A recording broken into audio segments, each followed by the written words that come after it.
ત્યારબાદ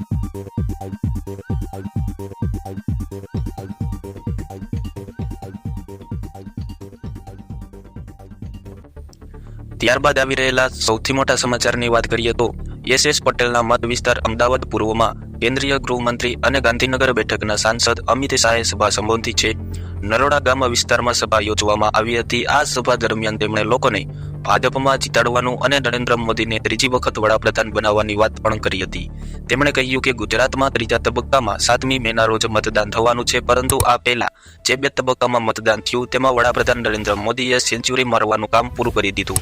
ભાજપનો રથ ખૂબ જ ઝડપથી 400 પારની દિશામાં જઈ રહ્યો છે. તેમણે આગળ કહ્યું કે ત્રીજા તબક્કામાં ગુજરાતની 25 બેઠકો પર મતદાન થવાનું છે. મને પૂરેપૂરો વિશ્વાસ છે કે 25 બેઠક પર કમળ ખીલશે અને ભાજપના ઉમેદવારો દિલ્હી પૂગશે. હું દેશમાં ઉત્તર, દક્ષિણ, પૂર્વ, પશ્ચિમ સમગ્ર વિસ્તારમાં ફરું છું અને તમામ જગ્યાઓ પર મોદીના નારા સાંભળવા મળે છે.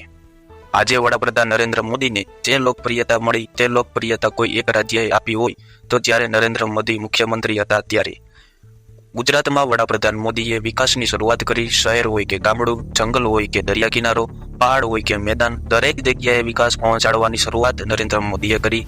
અમદાવાદ વાળાઓએ ખાસ યાદ રાખવાનું, કોંગ્રેસનું રાજ હતું ત્યારે 1 વર્ષમાં 6 મહિના કર્ફ્યુ રહેતો, પરંતુ નરેન્દ્ર મોદી મુખ્યમંત્રી આવ્યા પછી 23 વર્ષના જુવાનિયાએ પૂછ્યું કે કર્ફ્યુ એટલે શું. એને ખબર જ ન હતી, કારણ કે 23 વર્ષથી આખા ગુજરાતમાં કર્ફ્યુ નાખવાનો વારો જ આવ્યો નથી. ગુજરાતને હુલ્લડોથી મુક્ત કરવાનું કામ નરેન્દ્ર મોદીએ કર્યું છે. ગુજરાતને દાણચોરીથી માંડીને દેશ વિરોધી કૃત્યો અને બોમ્બ ધડાકા નરેન્દ્ર મોદીના કાર્યકાળમાં સમાપ્ત થયા છે. આ જે મોડલ બન્યું તેના આધાર પર સમગ્ર દેશમાં આતંકવાદ અને નક્સલવાદની સમાપ્તિનું અભિયાન નરેન્દ્ર મોદીએ કર્યું. અહીં તેમણે કાશ્મીરમાંથી 370ની કલમ નાબૂદ કરાઈ, દેશનો વિકાસ સહિત વગેરે મુદ્દાઓનો ઉલ્લેખ પોતાની સભા દરમિયાન કર્યો હતો. વોટ બેંકનું રાજકારણ વિરોધીઓ દ્વારા કરવામાં આવતું હોવાના ચાબોંબા પણ માર્યા હતા. જ્યાં મિત્રો અમિત શાહના સૌથી મોટા સમાચાર સામે આવી રહ્યા છે. કેન્દ્રીય ગૃહમંત્રી અને ગાંધીનગર લોકસભાના ઉમેદવાર અમિત શાહ અમદાવાદમાં સભા ગજવી હતી. અમિત શાહે અમદાવાદ પૂર્વ બેઠક પર ઉભેલા એસ પટેલના સમર્થનમાં સભા ગજવીને નરેન્દ્ર મોદીની સરકારે મુખ્યમંત્રી કાળ દરમિયાન અને વડાપ્રધાન બન્યા પછી કરેલા કામોની વાત કરી છે.